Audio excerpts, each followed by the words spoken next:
Hello people of the internet, I'm Jontje and welcome to Everyday Autism Problems. Today's topic, clothes. Clothes are a hassle, even to many autistic people. But if you're autistic, you will know that they can be just so annoying. Why? Well, first of all, there's the fabric. You're going to be wearing whatever you're wearing all day, so you need to choose wisely. The fabric can't be too scratchy, because then that feeling is going to be at the back of your mind for the entire day, or not even at the back. It's going to be there all the time and you can't concentrate on anything because all you're feeling is your stupid clothes. But then it can also be too soft, because at some point soft fabrics get this like synthetic sticky feeling, and that's not really going to help either. So there's actually just a very tiny slither of acceptable fabrics, and sometimes even just washing something in a slightly different way than usual can just kick something right out of that acceptable range, and then you need to wash it again, but that's not good for the environment. But you also can't wear it, and that's also not good for the environment, because now you have another useless piece of clothing. So what are you going to do now? There's just no right answer. And then there's also the rigidity of the fabric. Yes, that is important. Shut up. Because it determines how the fabric moves and how much of it and in which intensity it is going to be on you. So it's actually really important. But then it also changes so much because it's different when you buy it and after you wash it and after you've worn it for a while. And it's just never the same, and that stresses me out. And speaking of where fabric is, how the clothes are actually cut. Like, if you have a t-shirt that's just too tight on the arms and you constantly feel the seam under there and it just won't go away and it's absolutely horrible. And I don't know how people wear skin-tight things. I just don't. But then there's also wearing things that are too loose under something else, and there's just suddenly folds and fabric all over the place and it won't go away, and that's just amazingly annoying.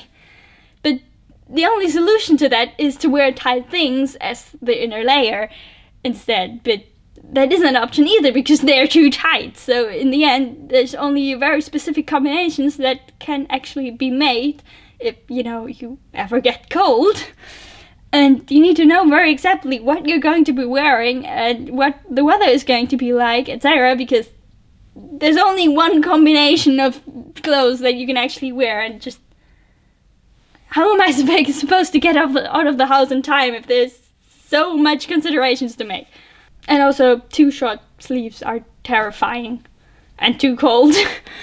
Speaking of cold, being either too hot or too cold is figurative hell. And that happens a lot because there's only one very small space of optimal temperature, meaning that layers are also an absolute necessity. Because what am I going to do if I get too cold? I live in a cold country, in case you haven't noticed. That being too cold could literally ruin my entire day. Yes, I mean literally. Because then I'm too exhausted from being cold and distracted and won't be able to get anything else done. But then obviously what happens is I start changing clothes constantly every half hour because the temperature changes and I do different things, and that means clothes end up being everywhere because putting them away would mean even more effort. And I don't have that energy. No, I have better things to do, especially if I'm possibly going to put that jacket back on in 10 minutes anyway. But then there's also the weight of the clothes, especially shoes. Shoes are the worst, because I hate anything remotely heavy. I just feel like my feet are trapped. It's terrible. I used to wear shoes one size too big. I used to wear everything a size too big, actually. That's why most of my clothes from 5th grade still fit me today, which is not good if one is looking for an excuse to buy new clothes, but very good for the environment.